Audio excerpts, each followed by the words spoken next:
పూరా లోకల్. నమస్తే, welcome to పూరా లోకల్. ప్రస్తుత సిఎస్ శాంతి కుమారి ఈ నెల 30వ తేదీన పదవి విరమణ పొందనున్నారు. ఆమె స్థానంలో ఆర్థిక శాఖ స్పెషల్ సిఎస్గా ఉన్న రామకృష్ణారావు కొత్త సిఎస్గా బాధ్యతలు తీసుకోనున్నారు. తెలంగాణ రాష్ట్ర కొత్త సిఎస్గా కె రామకృష్ణారావు నియమితులయ్యారు.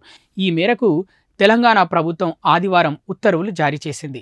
ప్రస్తుత సిఎస్ శాంతికుమారి ఈ నెల 30వ తేదీన పదవి విరమణ చేయనున్నారు. ఆమె స్థానంలో ఆర్థిక శాఖ స్పెషల్ సిఎస్గా ఉన్న రామకృష్ణారావు కొత్త సిఎస్గా బాధ్యతలు తీసుకోనున్నారు. రామకృష్ణారావు 1991 బ్యాచ్కు చెందిన ఐఏఎస్ అధికారి. ప్రస్తుతం ఆయన తెలంగాణ ప్రభుత్వంలోనే ఆర్థిక ప్రత్యేక ముఖ్య కార్యదర్శిగా కొనసాగుతున్నారు.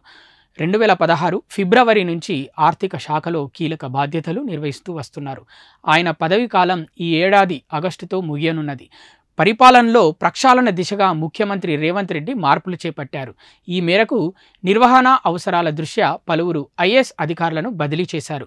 Centre for good governance vice చైర్మన్గా Shashank Goyal, industry and investment cell సీఈఓగా జయేష్ రంజన్, పరిశ్రమలు వాణిజ్యం ప్రత్యేక ముఖ్య కార్యదర్శిగా సంజయ్ కుమార్, పట్టణాభివృద్ధి శాఖ ముఖ్య కార్యదర్శిగా టీకే శ్రీదేవి, కార్మిక శాఖ ప్రిన్సిపల్ సెక్రటరీగా దానకిషోర్, ఫైనాన్స్ కమిషనర్ మెంబర్ సెక్రటరీగా స్మితా సబర్వాల్, పట్టణాభివృద్ధి శాఖ కార్యదర్శిగా ఇలంబర్తి, జిహెచ్ఎంసీ కమిషనర్గా RV Karnan, future city development authority కమిషనర్గా కె శశాంక్, జెన్కో సిఎండిగా ఎస్ హరీష్, రాష్ట్ర మానవ హక్కుల కమిషన్ సెక్రటరీ సిఇఓగా నిఖిల, ఆరోగ్య కుటుంబ సంక్షేమ శాఖ డైరెక్టర్గా సంగీత సత్యనారాయణ, దేవాదాయ శాఖ డైరెక్టర్ యాదగిరిగుట్ట ఈఓగా ఎస్ వెంకట్రావు, సెర్ప్ అదనపు సిఇఓగా పి కాత్యాయని దేవి నియమితులయ్యారు. ఇవి ఇప్పటివరకు ఉన్న అప్డేట్స్.